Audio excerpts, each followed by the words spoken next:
5, 4, 3, 2, 1.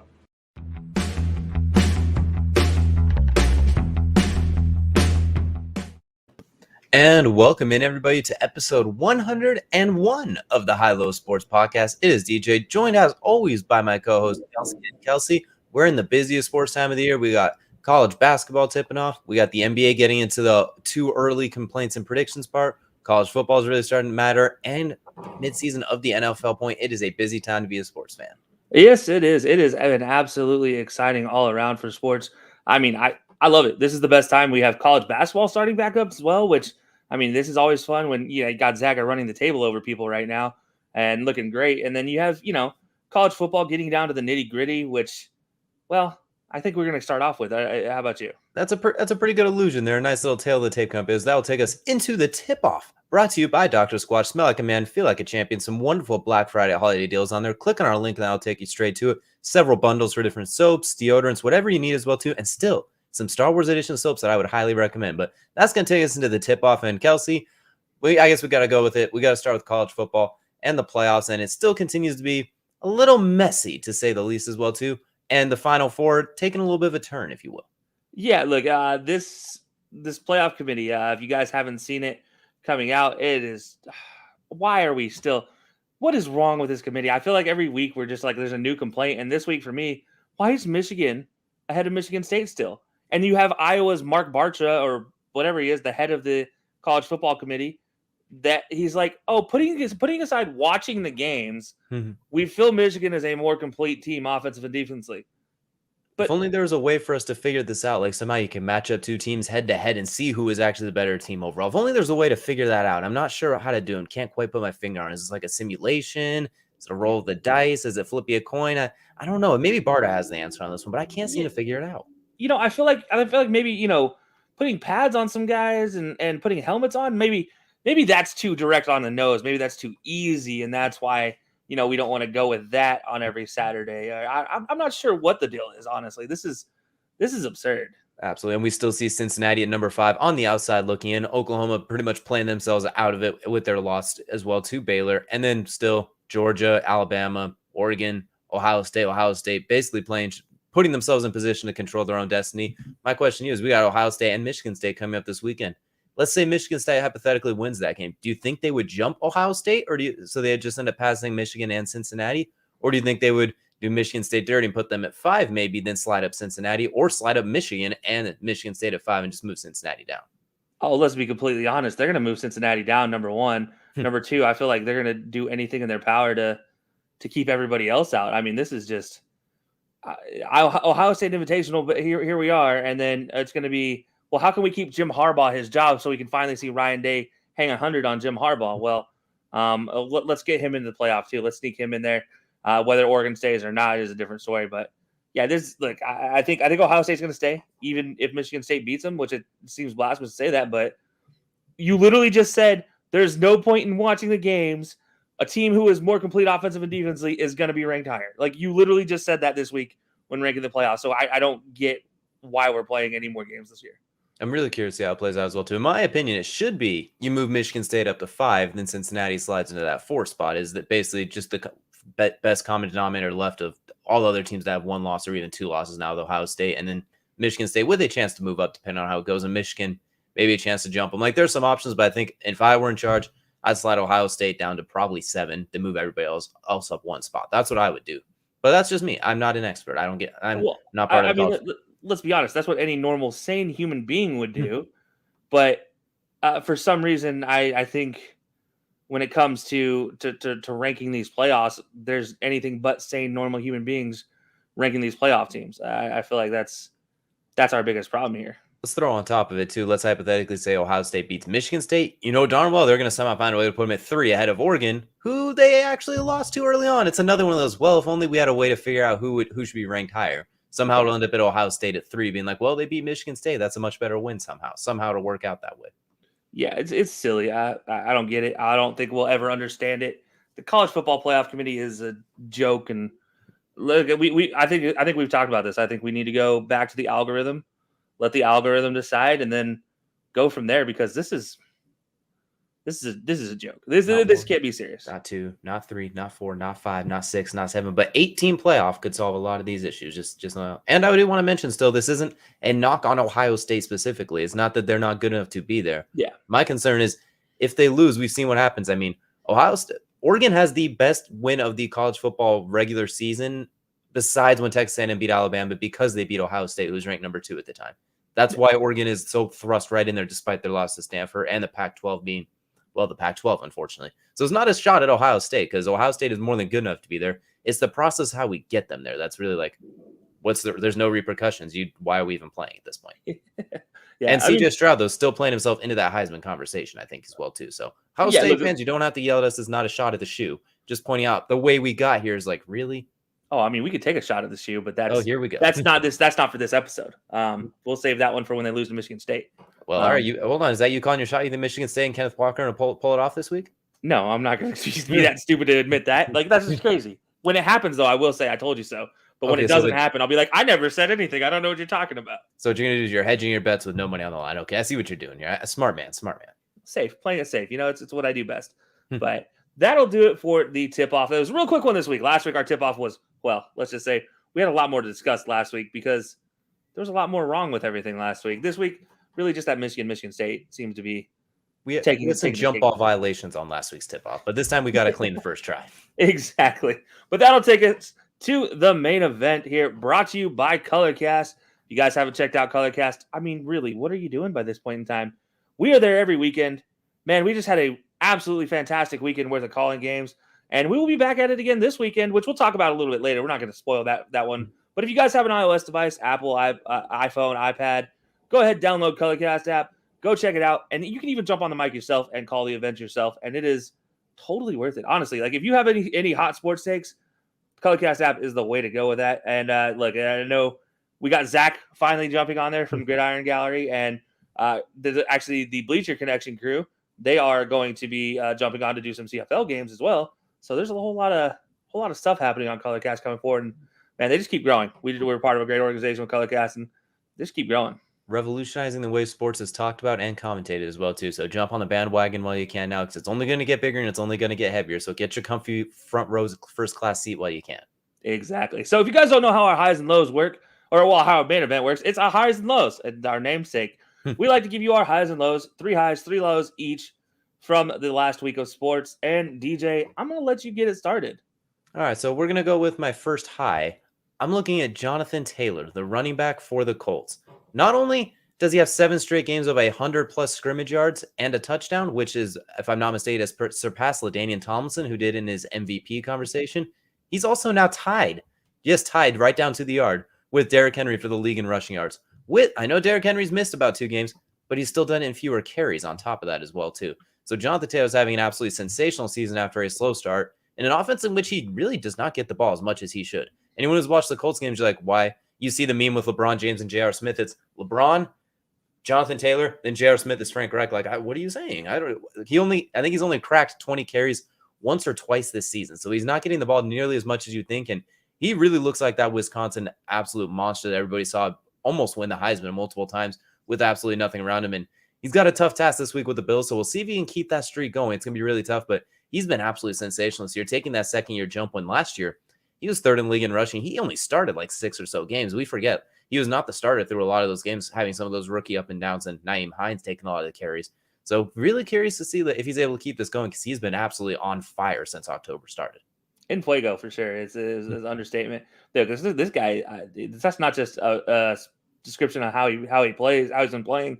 That's how he runs too. He literally runs like he's a man on fire. Like, good luck trying to stop this man. 4.2.5 speed. Like, get that in the open field and his swivel. Man, hips don't lie. Shakira was onto something with Jonathan Taylor, and that's his hips don't lie, man. He leaves people in the dust. Actually, that's not true. I think his hips probably lie the most because he sends them one way and they go the other, and he's just like, well, what happened to you, bud?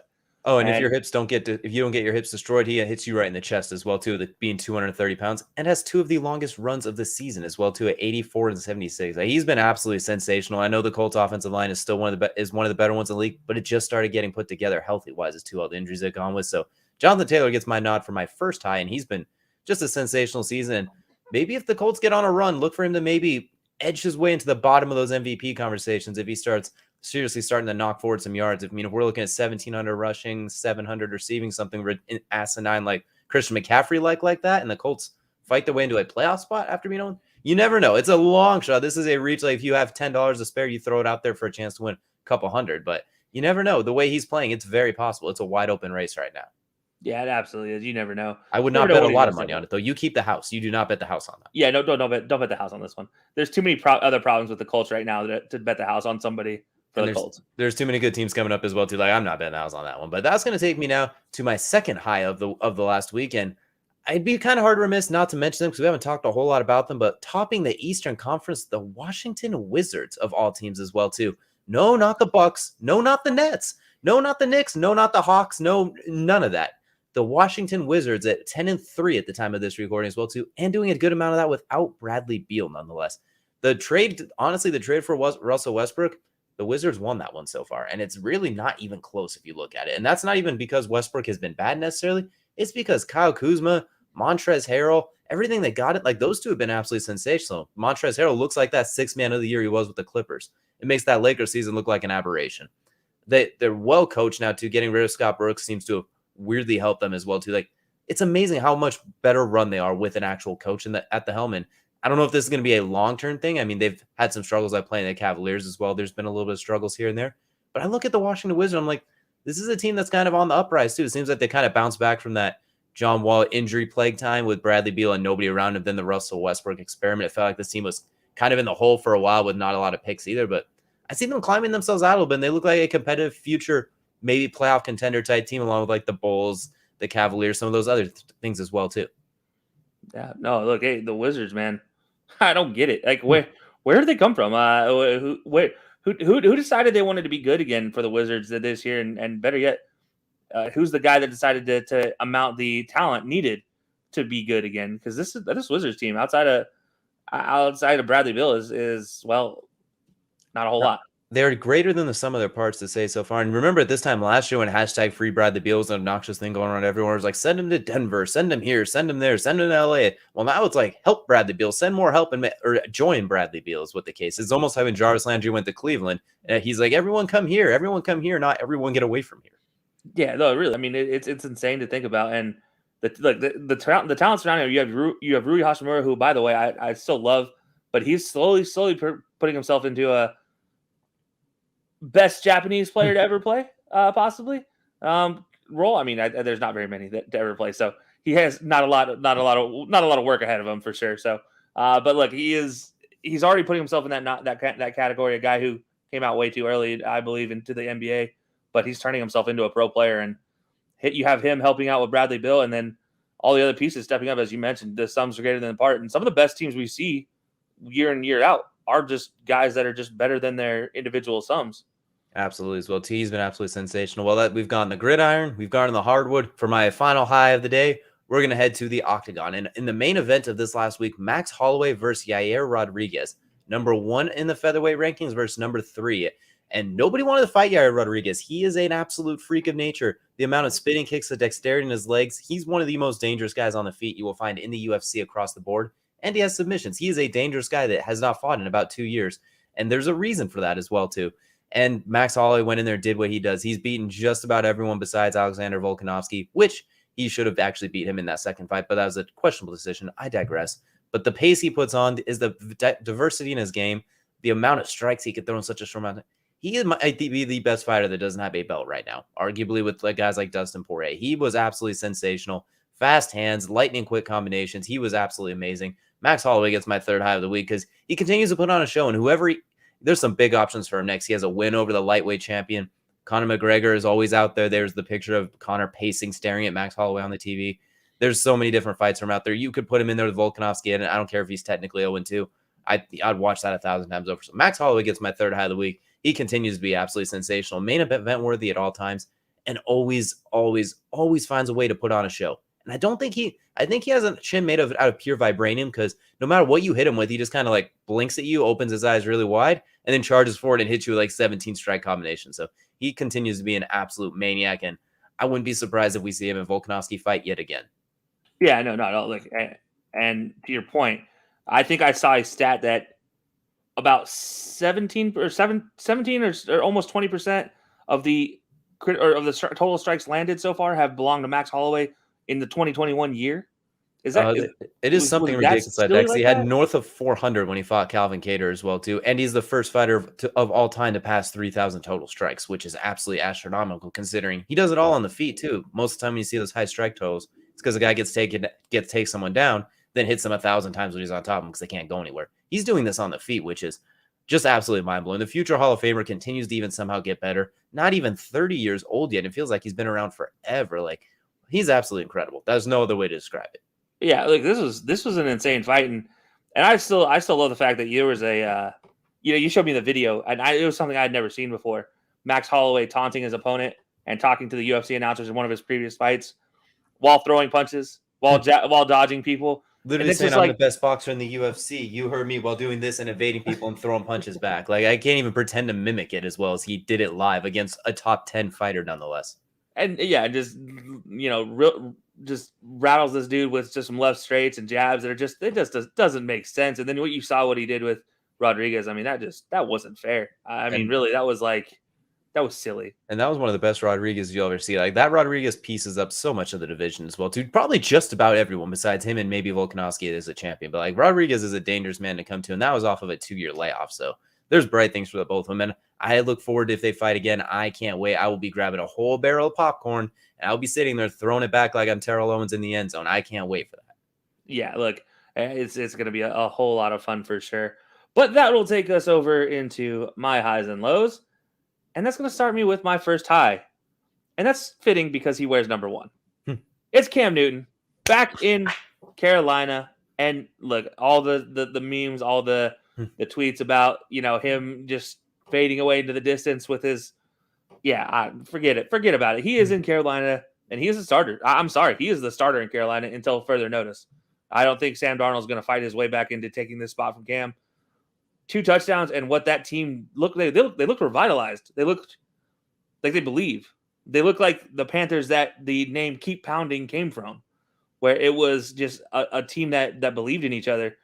Christian McCaffrey looked like old school Christian McCaffrey. I mean, realistically. Absolutely as well, too. And add on to that, he didn't even start that game against Carolina. He came in and basically goal line duty. He was their goal line back, their Brandon Jacobs or Marion Barber, and he came and scored 2 touchdowns.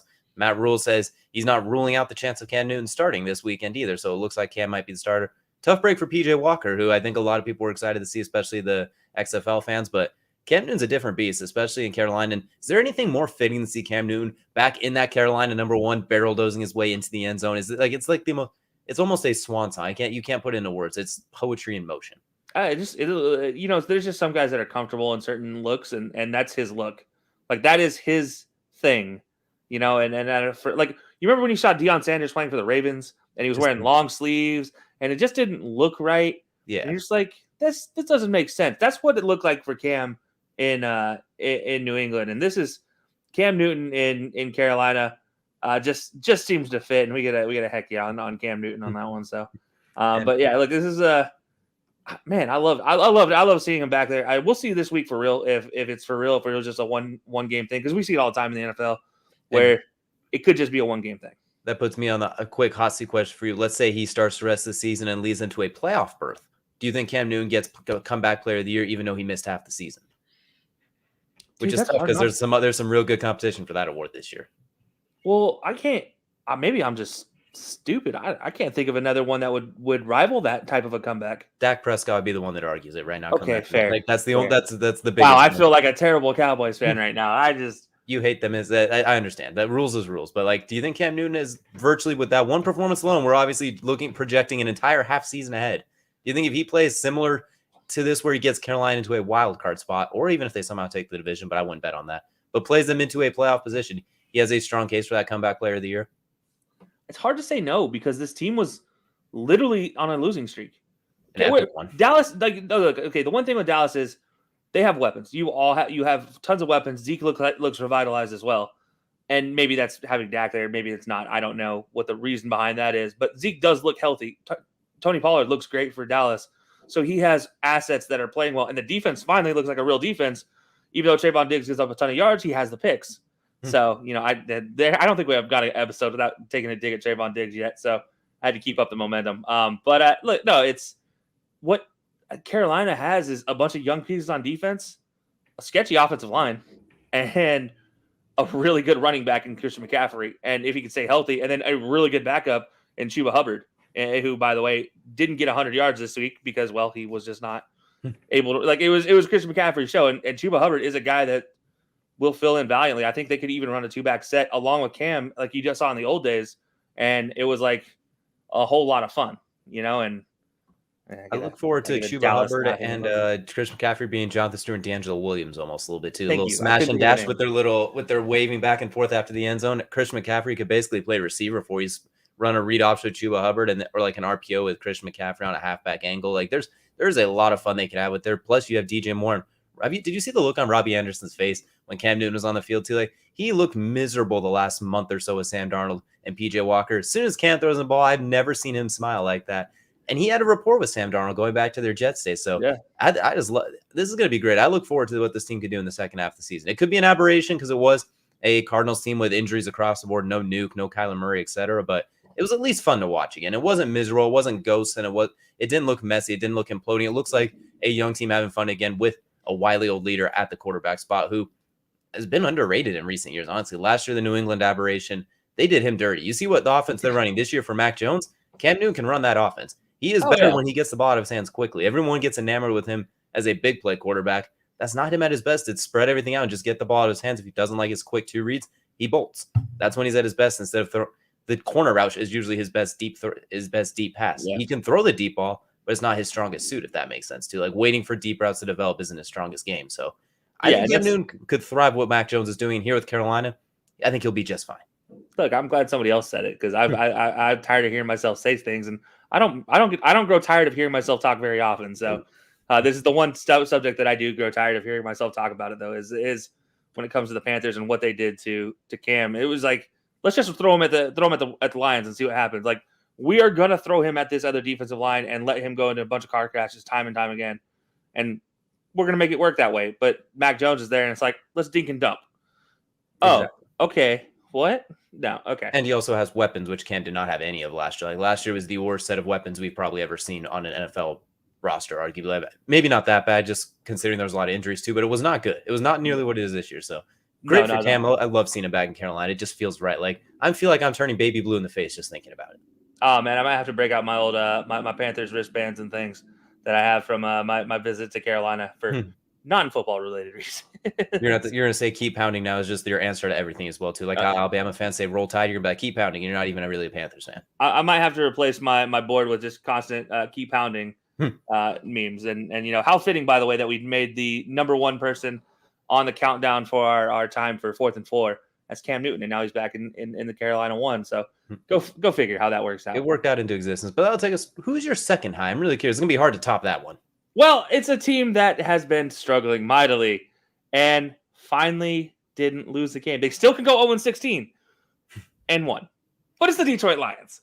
Congratulations, Detroit Lions. I have been picking you in our pick'em week after week after week after week after week after week after bye week after week.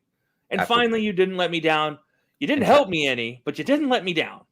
And that's the most important part is they finally pulled something out, and more for them too. I mean, look, congratulations to head coach Matt Campbell. Like Dan Campbell. Sorry, why do I always call him Matt? Matt Campbell. I guess I wanted Matt Campbell to be the head coach there instead. But look, Dan Campbell was congratulations to him. He's that kind of quintessential like players coach that you always kind of root for a little bit in the back of your head. Like you want to see him succeed, just because he'll put out as much as the players will put out. And so you've seen what he's been putting out so far. That means players are giving 100 too. And then it's just a good time. It's just good to see. Honestly, it was sloppy. It was a terribly ugly game. If you're a Steelers fan, you're like, shut up, Kelcey. Can we move on? And I'm like, no. I want to. This is the moment. This is the moment that finally the Lions deserve, and they deserve a little bit of their 5 minutes in spotlight because it's fantastic. Absolutely. And for the Steelers, that should count as 3 losses, honestly, if we're being honest. Like that should not just count as a tie for them. I mean, if we're gonna count as a half a win for the Lions, basically it's a couple of losses for the Steelers as well. It was one of the ugliest games we've ever seen. Yeah. But if you're Detroit, you got to build somewhere. We talked about this as the worst team across the board, basically. I mean, they have a few players, but there's not a whole lot to work with. They're in a full rebuild, like from top to bottom, basically. Dan Campbell, the ultimate. He's like what Doc Rivers is in the NBA, like the ultimate players coach is how I look at him as well too. If you give him coordinators, because football you need the coordinators. This guy's the limit. He's gonna get him ready to play. You just need a few. I think X's and O's guys that the coordinators would really help him out. And that's not to say he doesn't know X's and O's. It's just complementing your strength with a different strength, if you will, basically. And it was fun to see them get going. And they play Cleveland this week in Cleveland, so we'll see if the reeling Browns, maybe they could pick up their first win, or if the Browns use the Lions to bounce back. That'll be an interesting matchup as well to see, because the Browns, they're kind of reeling. Maybe Detroit comes in and strikes at the right time. You never know. I don't think Cleveland fans could handle a loss to Detroit right now.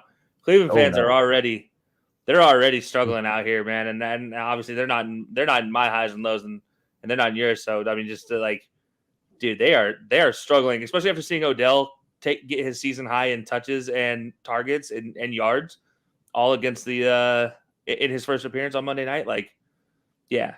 He surpassed what he did last time he was in a Browns uniform in the first quarter. I mean, it was only 2 catches of 13 yards. I mean, it's still like his 3rd best performance of the year. Like, it's absolutely crazy that's in 13 plays. Like, it's not looking good. I mean, it's not looking good for Cleveland. But we're on the highs right now. So, who is your 3rd and final high of the week? Oh, so my 3rd and final high. This one has been a long, long time coming. Obviously, there's been the whole debacle of last season's March Madness, not allowing the women's tournament to use March Madness as their moniker. And then there's been a search and investigation into this whole misogynistic moment for the NCAA, is the lack of a better term, not allowing the women's teams to use the same monikers and use the same type of tools that the men's teams have been able to do. Well, this is being solved. They're now allowed to use the term March Madness for the women's tournament this year, as well as extending the teams from the 64 to the 68 as well. So they have the same exact tournament as the men's do now, which is, oh, wait, what? By the way, should have always happened. It only took forever and a day. Like, why? The March Madness thing was the biggest thing to me. I was like, seeing them not be able to use the term March Madness for what was one of the most maddening brackets I have ever built for a women's basketball tournament in NCAA, because there were just teams didn't make sense. It didn't make sense last year. It was the definition of madness. As I tried to pick a winner in the women's March Madness tournament, and yeah, South Carolina let me down. They didn't let me down, but it was quintessential madness, and they finally get to use the term this year. So good for them. It's a long time coming. Honestly, I shouldn't be celebrating this, because it should have already happened. But here we are. We have to celebrate because it had not been happening for so long, and just, another thing we can check off a box of all right, we're getting closer. Hey, better late than never, I guess, sometimes too. You'd prefer not to be late, but it's better than never happening. And honestly, it's an underrated high, considering most people don't know that the women couldn't use March Madness as their moniker. Because when people talk March Madness, they usually just put them both together. Most people don't quite realize the difference in that as well too, besides people with keen eyes, I guess, well, like that too, or people who are completely ingrained in it. But to the casual bracket filler, they don't realize that. They're like, oh wow, the women's March Madness bracket was crazy. Did you see that? It doesn't quite click to them as well too. That's how kind of ridiculous it is too. I mean, the fact that they weren't able to use it. So getting one step closer, and there's still a couple years ago with that whole, they can't look at our weight room compared to theirs. Like that's man, the COVID was the best thing to happen for the women's March Madness tournament. Like, honestly, it really was, because it literally enlightened the world to how much different it is for their tournament versus the men's. You have a weight room that is 3 racks versus the men's entire gymnasium worth of weight rooms. Like a weight sets, like, come on, that's number one. The food choices were completely different. The dietary team that was assigned to it chose wrong on the foods. The gift baskets were completely different. Same sponsors, completely different gift baskets. And then when you consider, just from a marketing standpoint, the term March Madness, when you hear that, what do you think of? You think of excitement. You think of crazy game winners. You think of the Cinderella stories, right? You think of, oh God, my bracket's already broken 5 minutes into it. And then on the women's court, there is women's tournament, women's Sweet 16, women's Final Four, women's championship. Never women's March Madness Sweet 16, women's March Madness Final Four, women's March Madness championship game. It was never any of that. They never got to use it in their marketing. And so they lost out just in terms of a term being used in their marketing plan on millions of dollars, just based off of the usage of that word. Every time that word popped up, if you search it, it's never going to include women's March Madness until now. Absolutely. So good, one step, a couple of good steps forward as well too. A little late, but it's a good thing to have. It's a good way to lighten up our highs, like a good positive note on our highs as well too. As basketball is tipping off as well too, so definitely something to keep an eye out for. Maybe we'll be doing some NCAA Women's March Madness coming up in ColorCast later in the year. We'll have to wait and see, but there's definitely gonna be plenty of games to choose from. Absolutely, we have plenty of time with that one. But that does take us, DJ, as we hit the halfway point in the show, to the other half of our main event, and that's the lows. So what's your first low? Hold on, let me just play the world's smallest violin really quick for this segment coming up as well too. Now that we got that out of the way, I'm gonna start with who we saw on Monday night. I'm looking at Matthew Stafford and the Rams as a whole. Obviously, you can't win them all. There's some rough games. It's a division game, but Matthew Stafford has looked like Detroit Lions Matthew Stafford the last 2 weeks. He looks like the guy that, he has some great flashy plays. He does some great things here and there. Their talent's there, but he sometimes is a bonehead. To some of the throws, like the arm punt early in the game, it's like, what are you thinking? And then just kind of getting skittish in the pocket, running down the line of scrimmage, then throwing it out of bounds. Just some boneheaded moves that you kind of are like, oh, I'm pushing too hard. But it's not just his fault. He's lumped in there in combination of two of the last 2 weeks. I'm including that spinning around Carson Wentz looking pass that was intercepted, then the pick six to Kevin Byard, like that in the Titans game. And I'm including that. But it's also the Rams that have completely ignored all balance whatsoever in the force. They have gone full Anakin Skywalker here and just ditched the light side. And they've gone to pass heavy to a fault. It was like 43-8 at one point, pass to run ratio. I get it. You have Odell and it's fun, even though he was on a very, very major snap count, basically. I know you have Cooper Kupp, who is Cooper Kupp. That's all need to be said about him. Tyler Higbee, when he's not dropping the ball and bouncing it off his chest for an interception, is pretty good as well, too. Van Jefferson is nice when he's that third, fourth receiver hybrid, but when he's your number two, you were kind of limited in pass catch. Your first game without Robert Woods, and you found out Friday. After practice Friday, too, because he still practiced on that torn ACL. This wasn't like you had time to prepare. You know Odell did not have time to prepare. You did absolutely no favors by forcing Matthew Stafford to throw how many times against an underrated defense. I know the 49ers have been kind of a miserable team this year overall, but that defense has still been quite good for the most part. I know they just got ran out of the building by the Cardinals a week ago, which is how this NFL season continues to make absolutely no sense. An undermanned Cardinals team.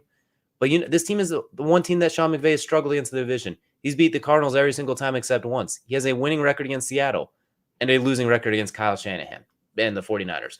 It's the weirdest matchup for them.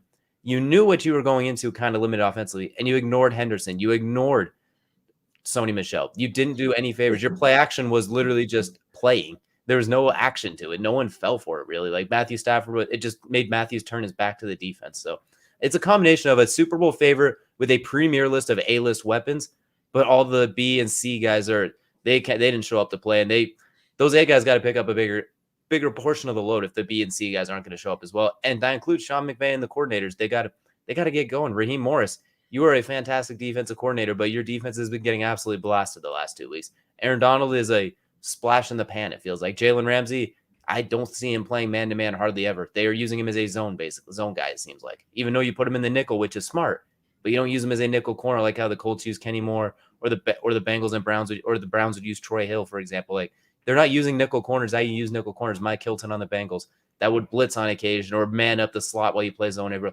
It doesn't make sense. It's kind of weird. I'm no defense coordinator, so I'm not trying to act like I know everything, but it feels like a waste of your premier talent and leaving your other guys kind of in a wet spot, if you will. I know Von Miller's probably going to get better moving forward. He played on his first game back after the ankle injury. You're maybe counting on a little more for him, which he's a Super Bowl MVP pass rusher. I'm sure he will give you more as the season goes on. Him and Aaron Donald will cover up a lot of those players, just the pressure they'll get on quarterbacks down the stretch.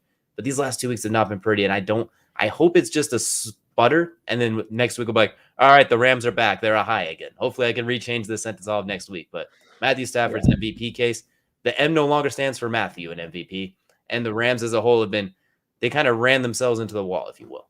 Yeah, look, you mentioned the running game. It gets completely ignoring it. The 9 total rushes, I believe, 8 total rushes. And each one was a positive of at least 5 yards or more. They didn't have a single rush that go for less than 5 yards, I believe. Was it actually that high? I didn't realize it was that effective. I knew they didn't have any negative runs, but if it was really that high, that's even more blasphemous. Yeah, okay, so it falls down. Matt Stafford had 1 run. Just looking at the stat. Okay, that eliminates the 5 yards per carry average. Wait, if you take that one out, then yeah, it's okay. Yeah, but exactly, it's still like it's 8 rushes for over 55 or for over 60 yards, and that's close to about 5.5 yards a carry, I believe, if I'm doing the math right. But that's insane. Like, and you just go away from it. And we talked about it during. Yeah, we talked about it during the game. It was, if they got 20 rushes, at least 20 rushes, they would win the game easily. If they got 15 rushes, it would be a little more competitive a game, but you'd still feel like they win the game. And they just went away from it. And then also the Jalen Ramsey thing, man, that's so frustrating. You're getting toasted by Deebo Samuel, and you're putting him on Jennings and Brandon Ayuk, who's been in the doghouse the entire time. You're not even putting him on Kittle, who would make sense. No, you're putting him on Jennings, the third string receiver, fourth string receiver, fifth string receiver, technically, because they use the running backs more than they use Jennings. And then Ayuk, who's technically the fourth string receiver, because they use the running backs more than him. Like, it's ridiculous. I can't believe Jalen Ramsey. You talk all this talk about being the best corner. Eventually, you got to take the bull by the horns and go be the best corner. Go beat the best receiver on the other team. And that's why I kind of called out Raheem Morris. You bring in Jalen Ramsey and give him the Brinks truck, and you don't utilize his best skill set, which is locking up man-to-man cover, like basically one-on-one situations. Well, to be like, all right, try and scheme him up, and we still trust him to make the tackle. He's one of the best tackling corners in the game. He could be an all-pro safety once he starts to get older in his career as well too. Like, he is a fantastic skill set, and you're not utilizing any of it. He's might be the best man-to-man corner in the game. There's splitting hairs across the board. There's plenty of other guys, but you take away his strongest skill set. It's like when Nnamdi Asomugha signed with the Eagles, and like, play a deep zone, but never look at your receiver and never touch them. He's just like, what? And then he's the last in no man's land. It's not that bad because Jalen Ramsey is still very good, but you're taking away his best skill set by not letting him chase others. I know your other corners probably can't play. You maybe don't trust Darius Williams quite as much to play man and some of those other guys, as we saw what Deebo Samuel was doing to them. But at one point, you got like, Jalen, you follow him and play man. Everybody else sit in your cover 2 shell or your cover 4 shell or whatever it is, and just have like him as how they have like the star player in college or like that, that random linebacker safety hybrid thing. Just let Jalen Ramsey chase him around. And if they do some pick plays, you have zones across the board to maybe help and bracket, that sort of thing. Play some match. I think we saw against the Cowboys when the Broncos were very successful. They did a cover 1 rat concept, which it means that is as a guy crosses the field, basically, if there's a cover 1, there's the guy in the middle, that middle hook zone. If there's a crossing route, he basically takes the man, and the guy who's playing man substitutes into that hook zone. Do something like that to get with Jalen Ramsey if you're worried about them using pick plays to run away or something like that. Just find ways to help out. Use your best weapon to help out everybody else. That's what the Rams are really missing. Anything would have been better. But that does it with the Rams. So moving on to your next low, DJ. This one hurts because they were I had the preseason MVP on this team, and I thought they were going to be the number 1 team in the East. I'm looking at the Atlanta Hawks. And right now, they're not even in the playoffs. They're outside the top 8. I think they're even outside the top 10. They have a sub 500 record. Trae Young did have a 40-12-8, almost triple dub a couple games ago, but they just don't look right. There's something wrong with them. Hunter is once again hurt, and it looks like he's going to be out for about 8 weeks. A big loss for them with DeAndre Hunter. John Collins just got paid. He's been solid, but not quite. We love John Collins almost to a fault, probably, so maybe that's why my expectations are too unreasonably high. Clint Capella, what we saw from them during that playoff run, I thought was going to carry over into this season because they found something during that run with Trae Young as a Tony Parker 2.0, as I call him, and I will stand by that when he's at his best. He is Tony Parker 2.0. Oh, yeah. And then John Collins is basically looking like Sean Kemp half the time, flying through the damn sky. Same with Clint Capella. It's not there anymore. Nate McMillan got a much-deserved extension, and it's early in the season. So I hate putting back NBA full teams on highs and lows this early in the season, but we're almost 20 games in, and you're not at a 500 record at least. And I had such high expectations, and I've heard Trae Young's one of those guys who's been outspoken about the new rule change, saying like, well, now they're just beating us up, like almost like he was expecting to get foul calls this year. How terrible that you actually have to get, hit a little bit like the guys you used to idolize, growing up. Well, I guess he's so young, he might have idolized Steph, so never mind. But and at the same time with Trae Young, I'm like, your game when it was at its best last year was that floater avoiding all contact whatsoever, that mid-range jump shot coming off the pick, and then the step back 3 off of that. So they've been a little disappointing early. I'm not doubting they're going to pick it up. We're doing highs and lows at this point in the season, and because my expectations were so high for the Hawks, their wings have been clipped so far, and it's kind of been a letdown because I expected so much from them. And Trae Young just hasn't been quite as explosive. I thought he was going to be at a 28-9-5 type of guy right now. I thought he was going to be almost like Steph Curry is doing right now. Honestly, I thought that was going to be Trae Young type of thing, but we'll see if they can get turned around. But right now, it hasn't been the prettiest sight, and it's a little bit because I was looking forward to that playoff Hawks team for a full season. Yeah, and looking at it, it looks eerily similar to kind of how they were last year. They were 1-8 away, 5-1 at home right now, 6-9 total on the season. They're actually up right now on about with quarter and fourth quarter against the Celtics, but they're up by 10 points right now.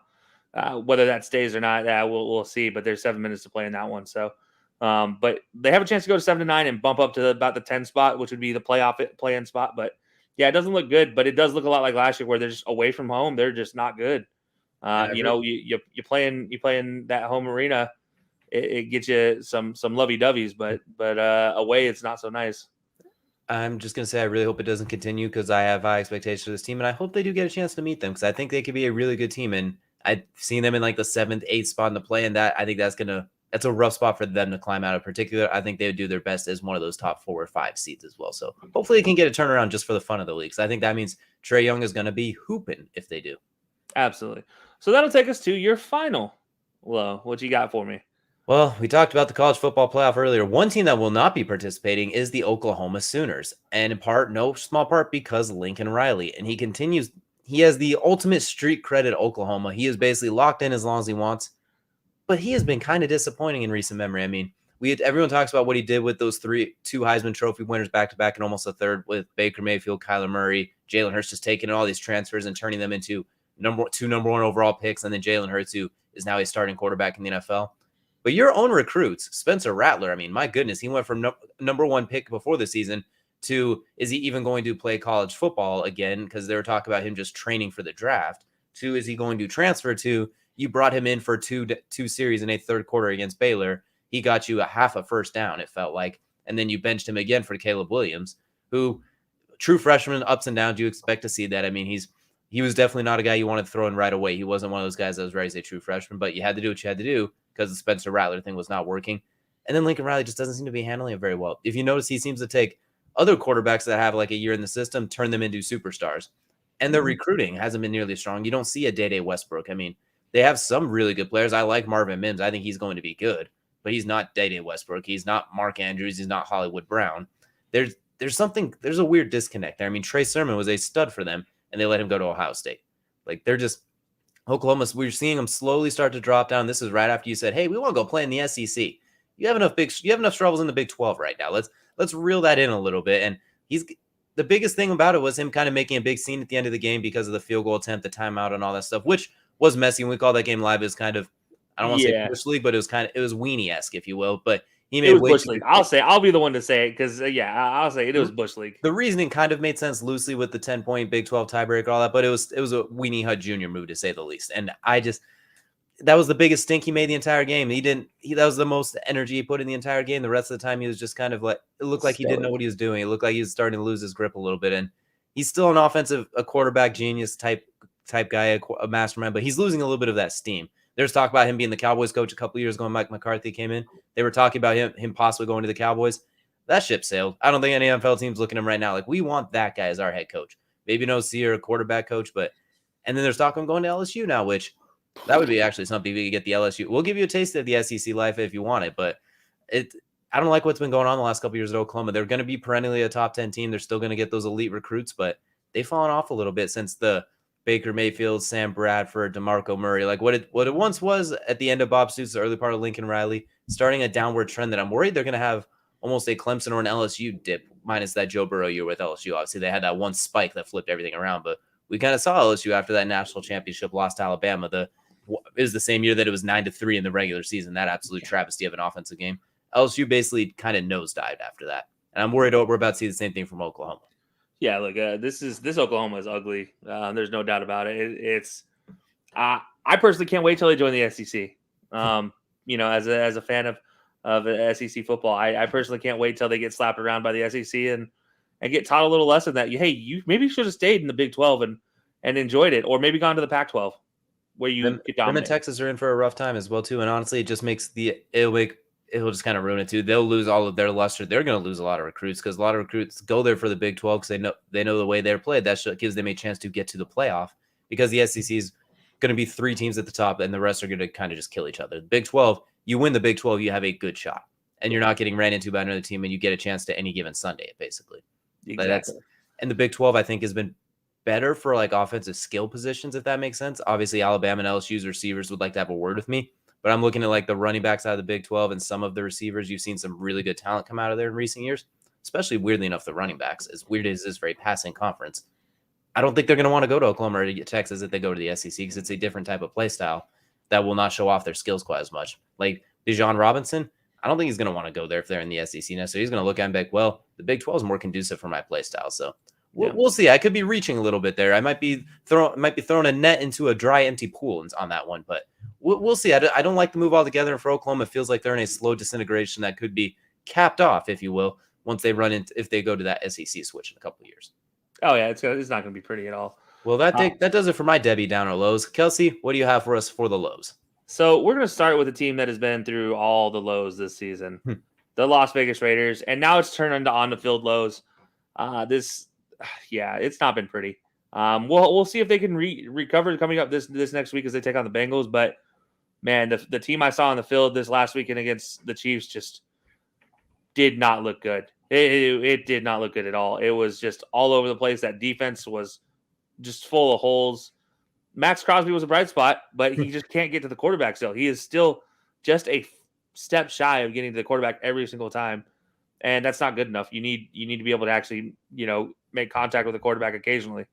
So we'll see what they're able to do. But right now, the Raiders are one of my lows. Just, man, it's finally all starting to take place on the field now, and it's unfortunate for a team where I still think Derek Carr, if he could rattle off an undefeated rest of his season, could potentially make his name for himself in the MVP case, but he would have to rattle off wins for the rest of the season. They could not lose another game.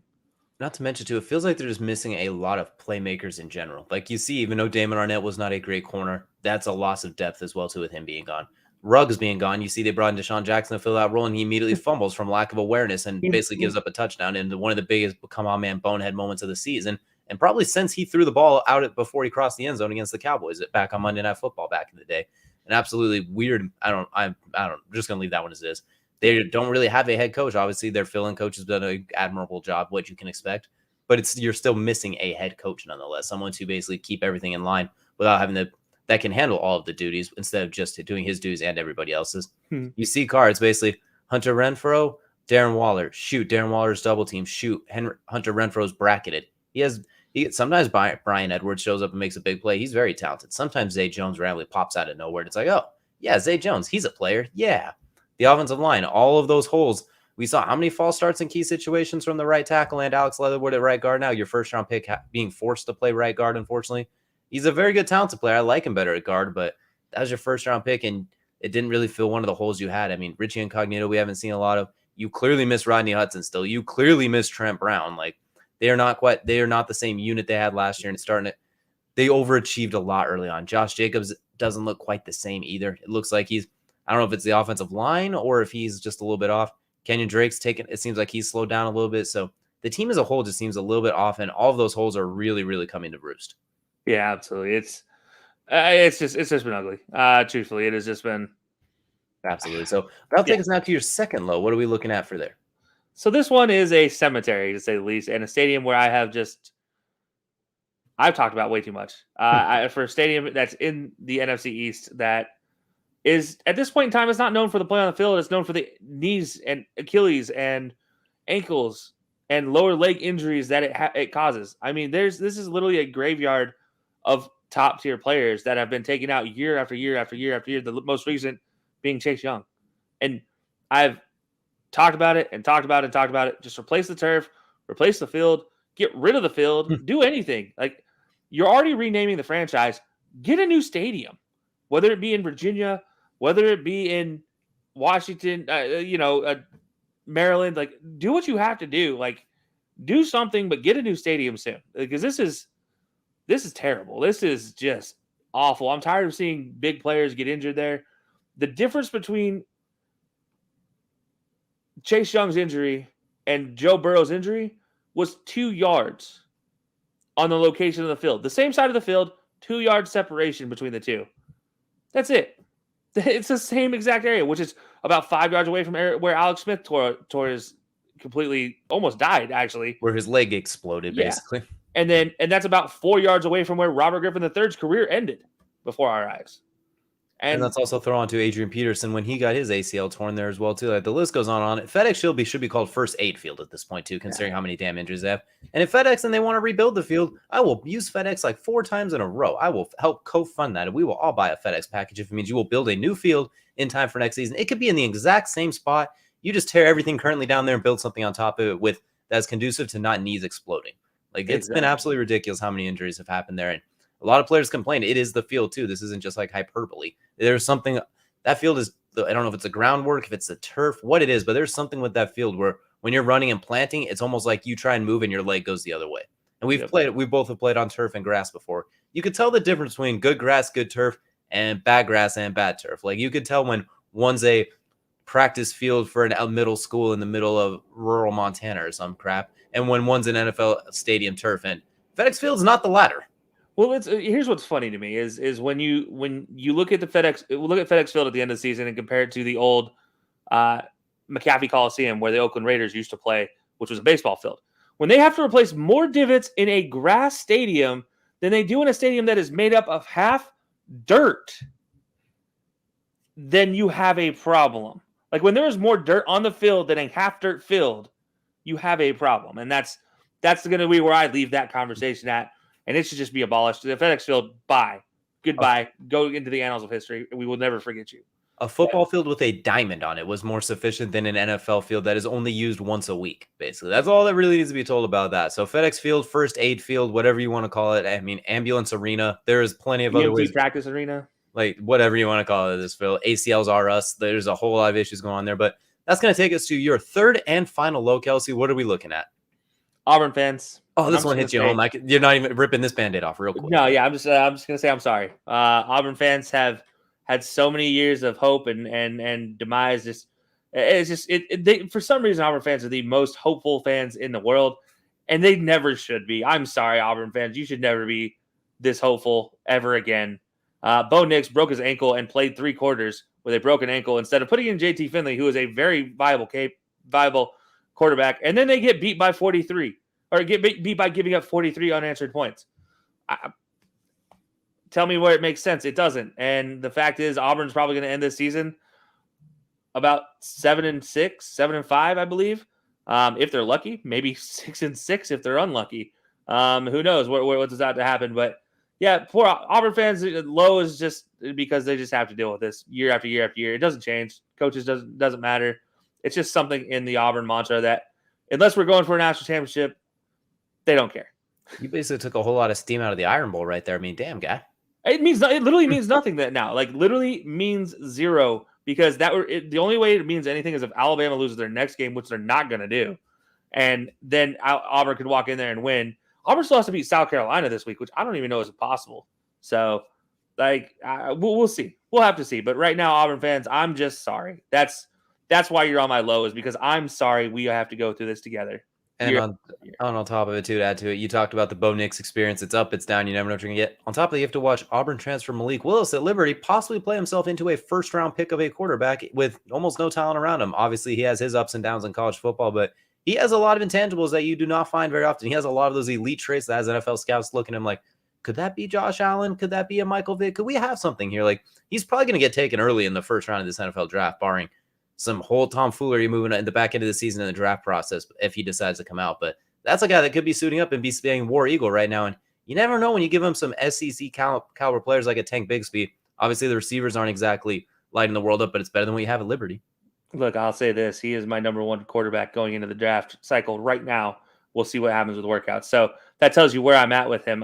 He is obviously, I've been a long-time fan of Malik Willis, and Auburn did him dirty. And we'll just leave it at that. And again, Auburn fans, this is just again. I'm just going to say I'm sorry. So, but that'll do us with our highs and lows. That does the main event. That'll take us into Crunch Time, presented by Swift Lifestyles.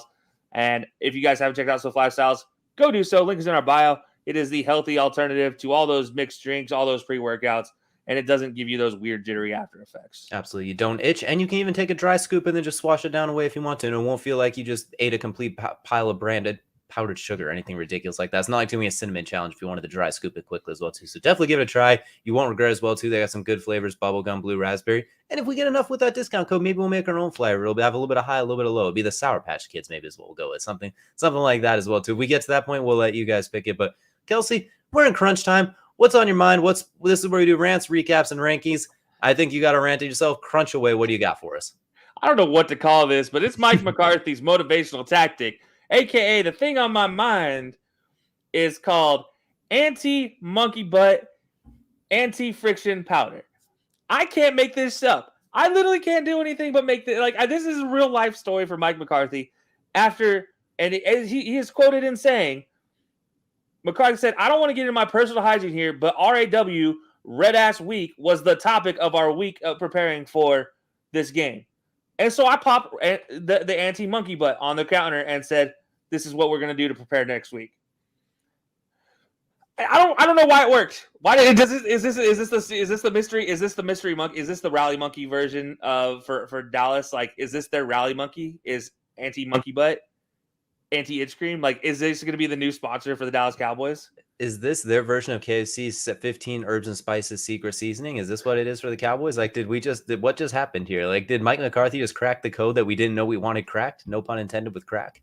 I literally don't get this at all, but you can't make it up. Mike McCarthy inventing new ways to make news in Dallas where there's never a downturn in news, where it seems like there just seems to be always something. And this one, the most unique story I think I've ever heard. I hope we never hear anything quite like this again, honestly, because I don't think I'm ever going to recover from this. I think I just went full Tiger King. We'll never recover from this. All right. Well, that does it for my take, just because that was just silly. That was the silliest thing I saw. So, DJ, I do know you have a little bit of an axe to grind with a certain group out there. I'm going directly at College Game Day. There was a lot of talk of where they're going to go for this weekend in College Game Day. There was a talk of going to Columbus for Michigan State versus Ohio State. Big time matchup. Obviously wonderful. You go to those games every year. The other option was the Brawl of the Wild in Montana with Montana versus Montana State. Two FCS powerhouses with a 3 versus 7 as well, too. People forget FCS has playoffs, too. And they have an actual playoff with, if I'm not mistaken, it is 24 or 32 teams. So they bring a full rack. And this has potential first-round buys written all over it. Montana State's ranked number 3. Montana's ranked number 7. Montana wins, they both end up with buys. Montana State wins, they might end up as the number 1 seed overall in FCS. And for those of you who don't know, FCS includes guys like Carson, where North Dakota State, where Carson went to, Trey Lance went to University of Northern Iowa. James Madison is leaving, but they've been a perennial powerhouse in there as well, too.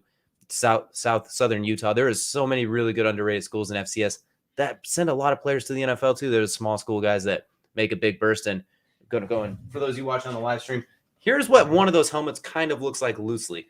It was to be played in Missoula, Montana, where you can go ahead and look it up. Tony Romo, Carson Wentz, plenty of other of those players have said it is the loudest stadium they've ever played to, saying it is louder than even the Seattle 12th man, a place where the capacity is 23,000 and their maximum is what the stadium capacity is, yet the maximum game capacity is still somehow 25, almost 26,000.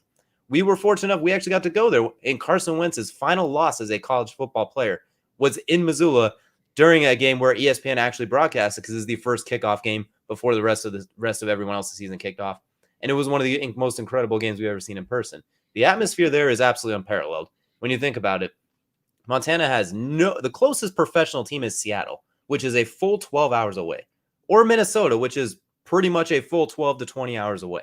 There is nothing in between but cows and these two teams. This is their professional teams. It is one half of the state versus the other half of the state. It actually means something. There's playoff implications. Find me too many other rivalries that really will match this one intensity-wise. There's so much on it. It would have given College Game Day would have had an incredible atmosphere. It's a wonderful situation to highlight smaller schools that will not get this notoriety early. Most people probably turned off this podcast the minute I mentioned Montucky like that. They're just like, nope, we're done here. Don't care. So they really miss out on that opportunity because they go to Columbus every year. They're going to go to Ann Arbor for Ohio State, Michigan, probably, but especially if they both win out till that point. Like, you go, this is a regular for you. Ohio State's probably going to make the playoffs at this rate. You're going to talk about them relentlessly. You really miss out a chance. And Desmond Howard and some of the other guys, even College Game Day's Twitter retweeting saying, wow, what a response to all of the hashtag Get College Game Day into Montana things that went through. A golden opportunity, a wonderful marketing, a place that really could have used that economic boost on top of it. I mean, people know Montana is a University of Montana versus Montana State. they really dropped the ball in an incredible rivalry. So that was a long-winded rant for crunch time, but basically just going to say College Game Day is not going to do it. They dropped the ball, but we got you covered at least because we're going to be doing that game on ColorCast this weekend as well too. So you can tune into that one for the Brawl of the Wild. We will get you covered. College Game Day wouldn't, and we're not going to use the Kirk Herbstreit has to call a game excuse. We will take care of it. Just a very disappointing loss for this fantastic rivalry. Yeah, look, hey, we've been able to watch it both. That touchdown, by the way, game-winning touchdown by Montana against North Dakota State. If you look really close, this is a giant dude with a big Grizzly ball print on his shirt. That's me. I actually literally was standing right there where they scored the game-winning touchdown at, and that was a fantastic game to be to. And I can honestly attest that yes, it is that loud there. But that'll do it for us today, guys. And as always, we appreciate you tuning in. And until next time, we'll see you.